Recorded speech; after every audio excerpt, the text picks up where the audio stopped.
I'm Sage, 28, female, and at my brother's birthday party, my own mother announced to a room full of guests that I wasn't supposed to be there.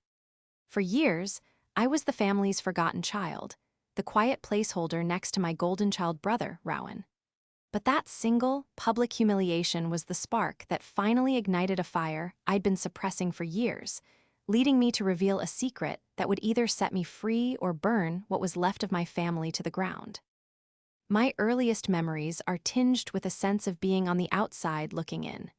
It wasn't a single, dramatic event that cast me as the family shadow, but rather 1,000 tiny cuts, a slow and steady erosion of my place within the home I was supposed to belong to. My brother, Rowan, 2 years my junior, was the sun around which our family orbited. My mother, Mara, was his most devout worshipper, and my father, Ian, was the quiet groundskeeper of their shared universe, ensuring the planets never strayed from their preordained paths. I was the distant moon, often obscured, my light deemed too faint to matter. A clear example of this dynamic is etched into my mind from when I was 10 years old. I had spent an entire month working on a science fair project, a ridiculously ambitious volcano made of paper mache, and a complex baking soda and vinegar concoction that I'd perfected through trial and error. I was so proud of it. The day of the fair, I came home from school to find my volcano, my masterpiece, crushed in the corner of the garage. It was flattened, its painted sides torn, a casualty of Rowan's new bicycle, which he had carelessly thrown aside. When I ran inside, crying, my mother's first reaction wasn't to comfort me. She sighed, a sound of pure exasperation, and knelt to inspect Rowan's bike. "Honestly, Sage," she said, wiping a smudge of paint from the bike's fender, not even looking at me. "You should have known better than to leave your project in his way. You know how he gets with new toys." My father, who had witnessed the whole thing, just gave me a sad, helpless shrug from the doorway. "It's just a project, Sage," he said softly. "We can try to fix it." But we never did. The subject was dropped. Rowan received no punishment, I received no apology. I got a C for the project I presented in its broken state, and the lesson I learned had nothing to do with science. It was that my efforts were disposable, and Rowan's carelessness was my responsibility. This pattern only solidified as we grew older. When I was 16, I saved up for months from my part-time job at a local library to buy my first car, a beat-up, decade-old sedan that I loved with my whole heart. It was my freedom. A year later, on Rowan's 16th birthday, he woke up to a brand-new sports coupe in the driveway, a cherry-red bow on its hood. "He's a boy, Sage," my mother explained at the dinner table, as if it were the most logical thing in the world. "Boys care about cars, and besides, he needs something reliable." The implication was clear. My reliable, self-earned car wasn't good enough, and my feelings didn't matter. I looked at my dad, pleading with my eyes for him to say something to point out the blatant unfairness. He just focused intently on cutting his roast beef, his silence a form of agreement. Rowan, of course, was oblivious. He just tossed me the keys with a grin and said, "Wanna go for a spin?" He wasn't malicious. He was just a product of his environment, a boy who had never been taught to look beyond the world that was handed to him on a silver platter. The most painful wound, however, was the one that festered in secret for 2 long years. It concerned the money my grandmother, my mother's mother, had left for me. She was a stern but fair woman, and she had seen the disparity in my upbringing. Before she passed, she'd set up a separate trust fund for my college education. It was my one guaranteed escape, my ticket to a life of my own. But when it came time for me to go to college, my mother sat me down with a sorrowful look on her face. "I'm so sorry, honey," she'd said, her voice dripping with false sympathy. "The money, there was a bad investment. Your father and I thought it was a sure thing, but it's gone." I was devastated, but I believed her. I took out student loans, worked 2 jobs through college, and scraped by to earn my IT degree. I was proud of what I'd accomplished on my own. But 2 years ago, I discovered the truth. I was at my parents' house fixing my mother's laptop. She had asked me to back up her files, and as the files were transferring, a folder labeled Financials caught my eye. I knew I shouldn't, but a gut feeling, a lifetime of suspicion, compelled me to click. Inside, I found scanned receipts and bank statements. There was no bad investment. Instead, there were withdrawals from my trust fund, my money, that lined up perfectly with major purchases for Rowan. The down payment on his luxury apartment after he graduated. Ed, the expensive gear for his fleeting photography hobby. And the largest withdrawal of all, made just a month after his 16th birthday. The exact price of a brand new sports coupe. The truth was a physical blow, but I didn't confront them. What was the point? It would just be my word against theirs, and I knew whose side my father would take. So I did something else. A week later, I went to their house for dinner, my phone's voice recorder secretly active in my pocket. I brought up my old college struggles, my loans, the bad investment. And my mother, emboldened by my seeming ignorance, sealed her fate. "Some things just can't be helped, Sage," she said with a dismissive wave of her hand. "That money was just sitting there. Your brother had immediate needs. A young man needs to start his life with a certain level of comfort. It builds his confidence. You were always so resilient, we knew you'd find a way." I had it, her admission in her own voice. I saved the recording, labeling it the insurance policy. I tucked it away on a secure cloud server, a small, dark secret in a life filled with them. I didn't know when I would use it, but I knew a day would come when I would need to prove that the crazy one, the overly sensitive one, the mistaken one, wasn't me. That day was Rowan's 26th birthday.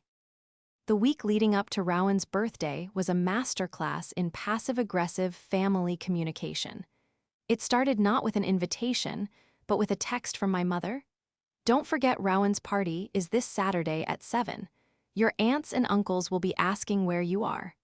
It wasn't a request for my presence. It was a preemptive strike against the embarrassment my absence might cause her. I stared at the message for a long time. Every instinct screamed at me not to go. Why should I?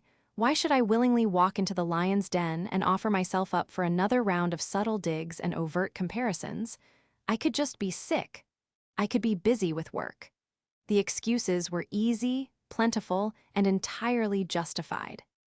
I typed out a reply, "I'm not sure I can make it." Her response was instantaneous. "Don't be difficult, Sage. It's your brother's birthday. It's a family event." Family? The word felt like a stone in my throat. We were a collection of people bound by blood, but we were not a family. A family was supposed to be a safe harbor, not a place where you constantly had to brace for impact. I thought about the video, my insurance policy, sitting dormant on its server. Part of me, a vengeful part I wasn't proud of, wanted to send it to her right then and there. "Here, what I think of your family event." But I didn't. Instead, I found myself doing something I hadn't done in years. I called my dad. Maybe, just maybe, he would give me a reason to stay home. He answered on the second ring, his voice cautious, as it always was when I called. "Sage, is everything all right?" "Hi, Dad, I'm fine. I got Mom's text about Rowan's party." There was a pause. I could hear the television murmuring in the background. "Yes, this Saturday. We're all looking forward to it." "I don't think I should go," I said, the words coming out in a rush. It's always the same. Mom will make some comment, Rowan will be oblivious, and I'll spend the whole night feeling like a ghost at the feast." I heard him sigh, the sound of a man who had been running from this conversation for 3 decades. "Oh, Sage, don't be like that. Your mother is she gets stressed when hosting. She doesn't mean anything by it, and it would mean a lot to your brother if you were there." "Does it?" I asked, a genuine question. "Does Rowan even notice if I'm there or not?" "Of course he does," Dad said, his voice a little too loud, a little too defensive. "You're his sister. Just come for a little while. For me, no drama, just show your face, wish him a happy birthday, and you can leave. Can you do that?" For me, those 2 words were his ultimate weapon. He used them whenever he needed to broker a peace that served everyone but me. He positioned himself as the long-suffering diplomat caught between 2 warring nations, when in reality, he was a silent co-signer on every one of my mother's cruelties. His plea wasn't for me, it was for himself, for a quiet evening free of confrontation. And yet, a pathetic, hopeful part of me clung to his words. Maybe he's right. Maybe I'm overthinking it. Maybe this time will be different. It was a foolish hope, a weed that had somehow survived in the barren soil of my childhood, and it was a hope that convinced me to go. On the day of the party, I spent an hour standing in front of my closet, trying to choose an outfit that was neither too fancy nor too plain. An outfit that screamed, I am making an effort, but I am also not trying to upstage anyone. It was a ridiculous and exhausting mental exercise. In the end, I chose a simple navy blue dress. Appropriate, understated, invisible. Bought Rowan a gift. I had contemplated not getting him anything, but that felt petty. It felt like sinking to their level. I wanted to walk into that house with my head held high. I found a beautiful, leather-bound journal and a set of high-quality drafting pens. It was a nod to his latest fleeting interest in storyboarding. It was thoughtful. It was the kind of gift a loving sister would give. I wrapped it carefully in silver paper and tied it with a blue ribbon, a perfect, polished square of good intentions. As I drove to my parents' house, the gift sitting on the passenger seat, I felt a familiar knot of anxiety tightening in my stomach. I rehearsed conversations in my head. I planned my escape route. I would stay for exactly 1 hour. 60 minutes. I would smile, make small talk with my aunts and uncles, give Rowan his gift, and then vanish before the real festivities, and the inevitable slights began. It was a solid plan. It was a survivor's plan. It was a plan that would be shattered to pieces before I even made it past the front door. I parked my car down the street, a habit born from years of needing a quick, unnoticed exit. The house was blazing with light, and the sound of laughter and music spilled out onto the manicured lawn. Through the large picture window, I could see a crowd of familiar faces, aunts, uncles, cousins, family friends. They all looked happy, comfortable, belonging. I took a deep breath, clutching the perfectly wrapped gift in my hands like a shield, and walked up the stone path. The front door was ajar. I pushed it open and stepped into the foyer, my senses immediately overwhelmed by the scent of roasted food and my mother's strong perfume.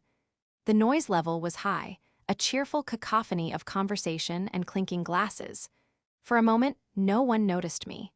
I stood there, an island of stillness in a sea of motion, scanning the living room for a familiar, friendly face. Then my mother saw me. She was holding court near the fireplace, a glass of wine in her hand, laughing at something my uncle said. Her eyes met mine across the room, and her smile didn't just fade. It vanished, replaced by a look of utter annoyance, as if a caterer had just dropped a tray of appetizers. The room was full of chatter, but her voice cut through it all like a shard of ice. "Oh," she said loudly, her tone carrying an exaggerated note of surprise. She took a step forward, ensuring she had the attention of everyone nearby. "Sage, you weren't on the guest list. This must have been a mistake." The chatter didn't just quiet down, it ceased. Everyone turned. Every single face in that room swiveled in my direction.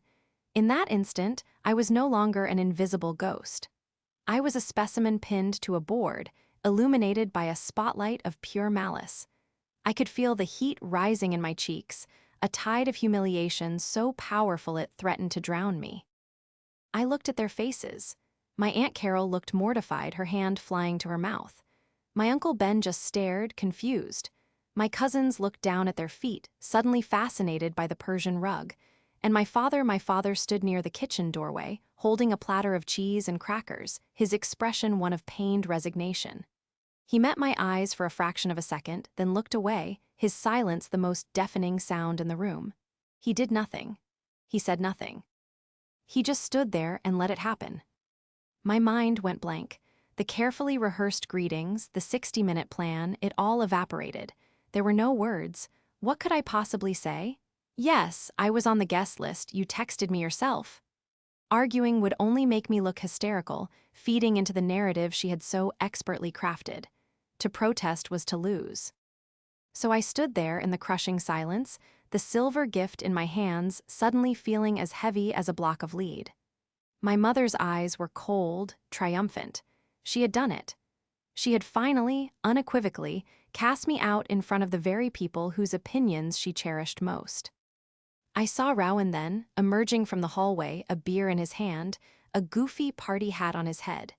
He saw the tableau, the silent room, me standing at the door, our mother staring me down. He looked confused, but not alarmed. "Hey, Sage, you made it," he said, his voice a jarring note of cheerfulness in the tense silence. "Cool dress." He started to walk toward me, but my mother put a hand on his arm, stopping him. "It's all right, dear," she said to him, though her words were meant for the entire room. "A little misunderstanding, that's all." A misunderstanding. She was painting it as my mistake, as if I had foolishly shown up to a party I wasn't invited to. The final, brutal twist of the knife. I didn't cry, I didn't shout. A strange, chilling calm washed over me. It was the calm of a decision made, of a point of no return being crossed. I looked from my mother's smug face, to my father's cowardice, to my brother's blissful ignorance. And I knew with absolute certainty that I was done. I walked forward, my steps feeling slow and deliberate as if I were moving through water. I didn't go to Rowan. I didn't go to my mother. I walked to the small table by the entryway, the one where guests had piled their coats and purses. I gently set the perfectly wrapped gift on the polished wood surface. I didn't slam it down. I placed it. It was a statement. I did my part. I came with good intentions. This is on you. Then I turned around. I didn't look at anyone. I walked out the door, closing it softly behind me, and stepped back into the cool night air, leaving the sound, the warmth, and the family that was never truly mine behind me for good. The walk back to my car was a blur. The cool night air felt sharp against my hot cheeks. My breath hitched in my chest, but the tears still wouldn't come. It was as if the shock had frozen them solid. I fumbled with my keys, my hands trembling, and finally slid into the driver's seat. I didn't start the engine. I just sat there in the darkness, the silence of the car a stark contrast to the scene I had just fled. The humiliation was a physical presence. It sat in the passenger seat beside me, heavy and suffocating. "You weren't on the guest list." The words echoed in my head, each syllable a fresh sting. She hadn't just said I wasn't invited. She had implied I was a clerical error, a name that had been mistakenly added and should have been crossed out. An oversight, a nobody. I leaned my forehead against the cold steering wheel. This wasn't just about a party, it was about everything. It was the crushed volcano. It was the 2 cars. It was the stolen college fund. It was a lifetime of being made to feel small, condensed into one single public execution. My father's averted gaze flashed in my mind. That was the deepest cut. His silence had always been a quiet betrayal, but tonight, in that silent room, it had been a roar. He had chosen her, chosen peace, chosen the path of least resistance, and in doing so, had left me utterly alone. That's when I thought of it, the insurance policy. My hand, still trembling, reached for my phone. My fingers moved with a sense of purpose I hadn't felt moments before. I navigated to my cloud storage, my thumb hovering over the audio file. For 2 years, it had been a dormant weapon, a source of dark comfort. I had imagined 100 scenarios for its use, a private confrontation, a legal threat, but I never imagined this. What would happen if I did it? What would be the fallout? I would be burning the final bridge. There would be no going back. The carefully maintained facade of our family would crumble into dust, and I would be the one holding the match. Then I thought about the alternative, doing nothing. I could drive home, cry myself to sleep, and wake up tomorrow to the same reality. I could wait for the inevitable phone call from my father, urging me to apologize to my mother to smooth things over. I could continue to swallow the poison they fed me, pretending it was nourishment. No, not anymore. My finger pressed the share icon. I had created a private group on a social media platform years ago, a digital time capsule named Family Memories that included every aunt, uncle, and cousin from both sides of the family. My mother loved it. She often posted filtered photos of her garden or of Rowan's latest achievements. It was the perfect delivery system. I selected the audio file. I didn't add a caption. The recording would speak for itself. I took one last, shuddering breath, a final moment of hesitation before the plunge. Then, in the quiet darkness of my car, parked on a suburban street, I pressed upload. The progress bar filled in seconds. A small checkmark appeared, posted. I stared at my phone, my heart hammering against my ribs. For a few minutes, there was nothing. Just the quiet hum of my phone and the distant, muffled sound of party music from the house down the street.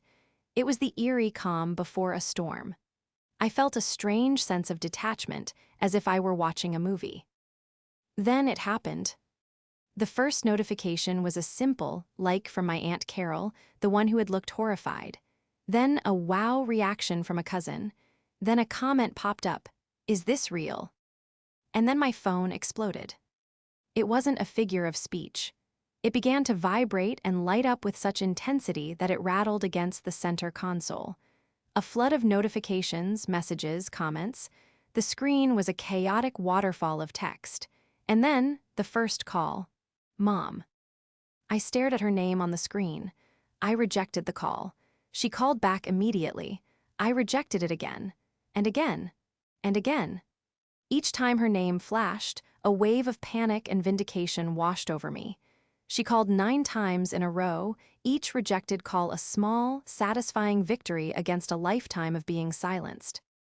Then a new text message appeared at the top of the screen. It wasn't from her. It was from my day. My finger, feeling disconnected from my body, tapped to open it. The message was short, stripped of all pretense. 6 final words that summed up 2 decades of his character. "Please delete it. We need to talk." He wasn't asking if I was okay. He wasn't apologizing for what had happened 30 minutes earlier. His only concern was containment, damage control. He didn't want to talk about her cruelty. He wanted to talk about my reaction to it. He wanted me to erase the evidence, to put the monster back in its cage so he could go on pretending it didn't exist. I read the text again and again. We need to talk. We, as if we were a team, as if we had anything left to discuss. And without thinking twice, I started to type. My fingers were steady now, the trembling replaced by a cold, hard clarity. This wasn't a negotiation, it was a declaration. I texted my father back, the words appearing on the screen, stark and final. "There's nothing to talk about. The truth is out." I hit send. I didn't wait for a reply. I navigated to my mother's contact. Her picture, a smiling, sun-drenched photo of her in her garden, seemed like a mockery. I pressed the block this caller button. A confirmation popped up. "Are you sure?" A bitter laugh escaped my lips. I had never been more sure of anything in my life. I pressed block. Her name vanished from my recent calls list. Then I went to my father's contact. My thumb hovered over the block button for a moment longer. A pang of something, pity, maybe, or the ghost of a daughter's love, made me hesitate. He was a weak man, not a monstrous one, but weakness in the face of cruelty is a choice. His inaction was an action. His silence was a vote. I pressed the button. He was gone too. Finally, I looked at Rowan's name. I felt a surge of sadness for him. He was a pawn in our mother's game, a pampered prince who had no idea the kingdom was built on a foundation of lies and my own stolen future. He would be confused and hurt. He would probably see me as the villain who ruined his birthday. Maybe one day he would understand, maybe not, but my path forward couldn't include waiting for him to catch up. I blocked him too. Then, with my family digitally severed, I turned my phone off completely. The sudden silence was absolute. The incessant buzzing, the flashing lights, the frantic pleas for my attention, all gone. It was just me, the dark street, and the first true quiet I had known in years. I started the car and drove home, not in a panic, but with a strange and unsettling sense of peace. The world outside my windows passed by in a blur. I didn't turn on the radio. I just focused on the road, on the simple, mechanical act of driving. When I got back to my small apartment, I felt like a soldier returning from a long and grueling war. I was exhausted, down to my bones. I walked through my quiet space, the life I had built for myself with my own 2 hands, on my own terms, with the money I had earned. It wasn't lavish like Rowan's apartment, but it was mine. Every book on the shelf, every picture on the wall, was a testament to my own resilience. I expected to feel a storm of emotions, rage, grief, regret. But there was nothing, just a vast, empty stillness. The numbness was a shield, protecting me from the magnitude of what I had just done. I had detonated a bomb in the center of my own life, and I had yet to see the full extent of the crater it had left behind. I made myself a cup of tea, my hands moving on autopilot. As I sat on my couch, wrapped in a blanket, the first crack appeared in my dam of numbness. A single message had gotten through before I'd shut my phone off, a preview on my lock screen from my Aunt Carol. "Sage, honey, I am so sorry. I always suspected, but I never knew it was this bad. Call me when you can." A single tear, the one that had been frozen inside me, finally broke free and rolled down my cheek. It wasn't a tear of sadness for the family I had lost, because you can't lose something you never truly had. It was a tear of relief. For the first time, someone had heard my silent scream. I wasn't crazy. I wasn't overly sensitive. It was real. It was all real. The rest of the evening passed in a haze. I didn't turn my phone back on. I didn't need to. The battle was over. The silence was my trophy. I knew the morning would bring a new reality, a world in which my family tree had been violently pruned. There would be more fallout, more messages from relatives choosing sides, more drama to navigate. But for the first time, I wouldn't be navigating it from a position of weakness. I wouldn't be begging for a seat at a table where I was never welcome. I would be on my own ground, under my own roof, living by my own rules. I had finally, truly left the party. I woke up the next morning to the sun streaming through my window. For a moment, I forgot. I stretched, feeling the familiar comfort of my own bed, and then the weight of the previous night settled back onto me. But it wasn't the crushing weight of anxiety I had grown so accustomed to. It was a different kind of heaviness, the solid, grounding weight of reality. I made coffee, the morning ritual a small anchor in a sea of uncertainty. I dreaded turning my phone on, but I knew I couldn't keep it off forever. I had to face the consequences of my actions. Taking a deep breath, I powered it on. The notifications flooded in, a digital tidal wave. Dozens of missed calls from unknown numbers, relatives who thought they could get through where my parents couldn't. A deluge of text messages. I decided to ignore the texts for now and instead looked at the family's social media group. It was a war zone. The post with the audio file had hundreds of comments. They were a chaotic mix of shock, outrage, and staunch denial. "Myra, how could you?" one cousin wrote. "There must be more to this story. Sage was always so dramatic." An uncle I barely knew commented. "This is a private family matter and should not be aired out like this." Another relative posted, a sentiment that was quickly shouted down by others. Mara made it public the second she humiliated Sage at that party. My mother, predictably, was playing the victim. She had posted a long, rambling message about how her words were taken out of context and how she was deeply hurt by her daughter's cruel and calculated attack. It was a masterpiece of narcissistic deflection. My father had chimed in with a simple, "We love both our children. We are praying for our family to heal." I read it all with a strange sense of detachment. It was like watching a play where I already knew the ending. Their words had no power over me anymore. They were just characters, reading from a script I was no longer a part of. The most important message, however, came directly to my inbox. It was from Aunt Carol again. "Sage," her message began, "please ignore all the noise. Your Uncle Ben and I are on your side, 100%. We're coming into the city this afternoon. We'd like to take you to lunch if you're up for it. No pressure, no agenda. We just want to make sure you're okay." Tears welled in my eyes as I read her message. It was a lifeline. It was proof that I hadn't burned the whole world down, just the rotten parts. I quickly typed back, "I'd love that." Meeting them was nerve-wracking, but the moment I saw them, my anxiety melted away. Aunt Carol enveloped me in a hug that said more than words ever could. It was a hug full of apology for years of silent observation, of regret for not stepping in sooner. Uncle Ben just squeezed my shoulder, his eyes full of warmth and support. Over lunch, I told them everything. Not just about the video, but about the volcano, the car, the 1,000 other small incidents that had built my prison. They listened without interruption, their expressions shifting from shock to sadness to anger on my behalf. "We knew Mara favored Rowan," Aunt Carol said, shaking her head. "But we had no idea about the money. Your grandmother would be furious. She set that up specifically to give you a fair shot, away from all this." "Your dad?" Uncle Ben started, then sighed. "He's a good man in many ways, but he's weak when it comes to Mara. He's spent his whole life trying to keep her happy, and he's let her walk all over everyone in the process, especially you."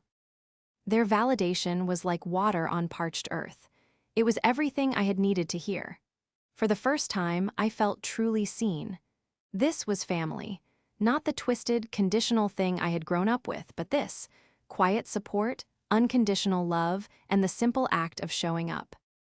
In the weeks that followed, I began to build a new life for myself. I established a firm boundary. I sent a single, joint email to my parents and brother, stating that I needed space and would not be in contact for the foreseeable future. I told them not to try and reach me through other relatives. The silence that followed was both deafening and liberating. There were no more passive-aggressive texts from my mother. No more wheedling phone calls from my father. No more pressure to show up to events where I was tolerated but never celebrated. My life became my own. I focused on my work, on my friendships, on my hobbies. I reconnected with the parts of myself I had suppressed to make myself smaller, less threatening. I started painting again, a passion I'd let die after the volcano incident. My small apartment filled with color, with life, with me. I was no longer the distant moon. I was my own sun, and my world was slowly beginning to orbit around a new center of gravity: my own happiness. It's been 6 months since Rowan's 26th birthday, 6 months of silence, 6 months of peace. The fallout from what I've come to call the upload settled in predictable ways. The family split neatly down the middle. Half of them sided with my parents, echoing their narrative that I was a vindictive and unstable daughter who had cruelly attacked her family. The other half, led by Aunt Carol and Uncle Ben, saw the truth. They reach out regularly, not with pity, but with genuine interest in my life. They are my family now. I have not spoken to my parents or my brother. After my final email, they seem to have finally gotten the message. I occasionally hear things through the grapevine. I know that my mother's reputation among her friends and community took a significant hit. The video, stripped of her control and context, revealed a cruelty that was hard to deny. My father, I'm told, seems quieter, more withdrawn. I can only hope that he is reflecting, but I can't hang my own healing on that possibility. As for Rowan, I heard he tried to defend our mother at first, confused and hurt by my actions. But Aunt Carol told me that he eventually went quiet on the subject. I don't know if he ever truly understood or if he just found the conflict too uncomfortable to engage with. In a way, it doesn't matter anymore. His journey is his own. My responsibility is to myself. Sometimes I wonder what would have happened if I hadn't pressed that button. I would have driven home the humiliation of fresh, raw wound. I would have cried. And then, eventually, the phone would have rung. My dad would have asked me to be the bigger person, to apologize, to smooth things over for the sake of a peace that existed only for them. And because I was trained my entire life to do so, I probably would have. I would have swallowed the pain, buried the injustice, and shown up for Christmas, a perfect, smiling daughter, the silver gift of my compliance wrapped in a pretty bow. But breaking the cycle of abuse requires an act of radical disruption. It requires you to stop being the family's shock absorber. My decision in that parking lot wasn't about revenge. It was about survival. It was about choosing myself when it was clear no one else was going to. It was about holding up a mirror and forcing them to see the ugliness they had created, even if they would never admit it was their own reflection. Today, my life is quiet, but it is not empty. It is filled with genuine friendships, with the pride of my work, and with the simple joy of waking up in a home where I am safe and valued. I am no longer waiting for an invitation to a party where I don't belong. I am hosting my own, and the only people on the guest list are the ones who celebrate me for who I am. And that has made all the difference. To anyone out there who feels like a ghost in their own family, who is constantly told they are too sensitive, too dramatic, or just plain wrong, your feelings are valid. Your pain is real. Sometimes, the most powerful thing you can do is set the gift down, walk away, and press upload on your own truth, whatever that may be. You might be surprised by who is waiting on the other side to tell you they believe you.